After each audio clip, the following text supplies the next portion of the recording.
There's something poetic about being underestimated, about being seen as small, weak, silent, forgotten. People love to write your story before you've even sharpened your pen. They love to draw the ending in ink, long before you've had a chance to breathe your next line. But what they don't know is that you're just getting started.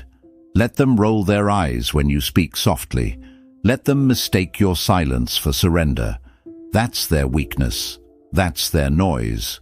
Because deep within you, in that quiet no one sees, something far stronger is forming. It's not loud. It's not showy. It's not desperate to be seen. It is discipline. It is control. It is the unshakable resolve of someone who's been broken and chose not to stay that way. You see, the ones who change the world don't always announce themselves. They observe. They wait. They suffer in silence. They endure betrayal without complaint. They sit at dinner tables with people who smile to their face and gossip behind their back. And yet they say nothing, not out of fear, but out of power, because true power doesn't react. True power restrains itself until the time is right. There's a moment in every person's life when they have to decide, will I keep trying to convince the world of my worth, or will I become so strong, so unshakable, that I no longer need the world's validation? That's when the shift happens. When you stop trying to be understood and start trying to understand yourself. Let them doubt you. Let them whisper when you walk into the room. Let them assume you've failed just because you've gone quiet. Silence is not weakness. Silence is preparation. It's the sacred ground where all transformation begins. Most people are addicted to noise. They can't sit still. They can't face the voice inside them, so they fill every moment with distraction, scrolling, comparing, judging, performing. But you've chosen a different path, one of solitude, one of discipline, one of long nights where the only conversation you have is between who you were and who you're becoming. They think you're done. They think you've lost. But what they don't realize is that you've been in the shadows sharpening your blade, not out of vengeance, but out of vision. You've learned the art of detachment, not because you don't care, but because you care enough to no longer be controlled by what doesn't serve your peace. Detachment isn't bitterness, it's clarity. It's the moment you stop chasing and start choosing. You stop begging and start building. You stop explaining and start embodying. You realize not every battle needs to be fought, especially not with people who will never understand the war going on inside you. You've learned that revenge isn't about proving them wrong. It's about proving yourself right. It's not about loud wins or dramatic victories. It's about quiet, persistent growth. Revenge is waking up every day, even when you feel like collapsing, and choosing to keep going. That is power. That is control. That is the most terrifying thing to those who wanted to break you. And so, you walk with calm, with grace, with silence. Let them underestimate you. Let them say you've changed.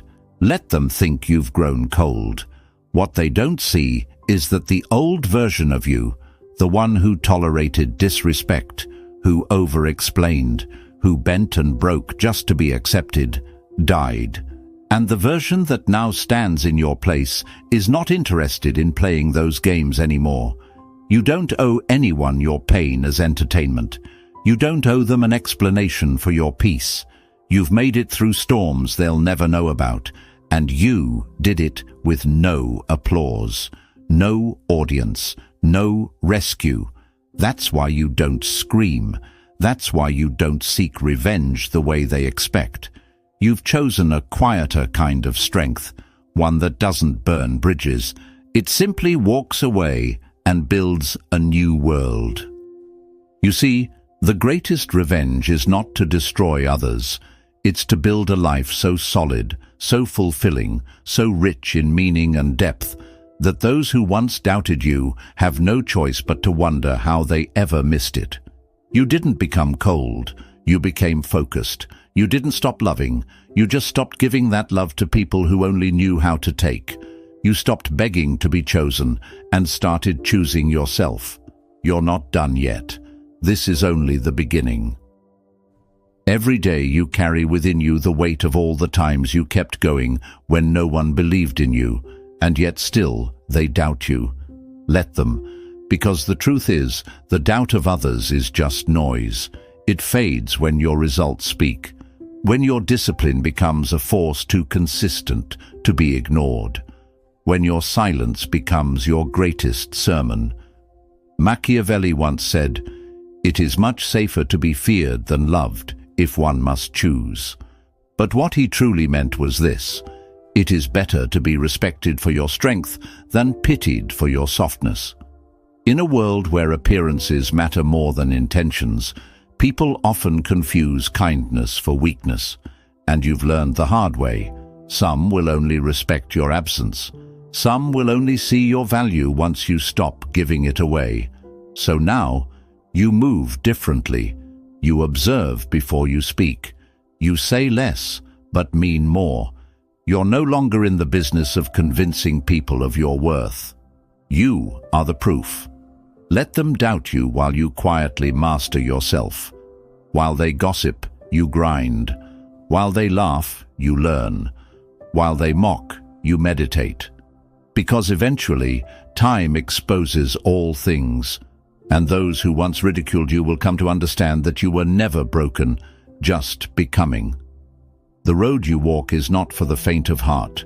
This path of silence, of self-mastery, of discipline, it requires a kind of strength most people aren't willing to cultivate. Because it means sitting with pain without lashing out.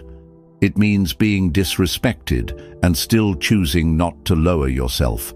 It means having every reason to explode, but instead, you choose stillness. And that's what makes you different. Most people react. You respond. Most people chase attention. You chase growth. Most people crumble under judgment. You use it as fuel. You've come to understand that emotional control is not about denying how you feel. It's about refusing to let those feelings dictate your direction. You don't run from your anger. You harness it. You don't bury your pain. You refine it. You've turned your suffering into strategy, your heartbreak into wisdom, your failures into foundations. And through it all, you've remained silent. Because silence isn't empty. It's full of answers. It's the space where the soul recalibrates. It's the ground where purpose grows. It's not the absence of strength. It's the mark of it.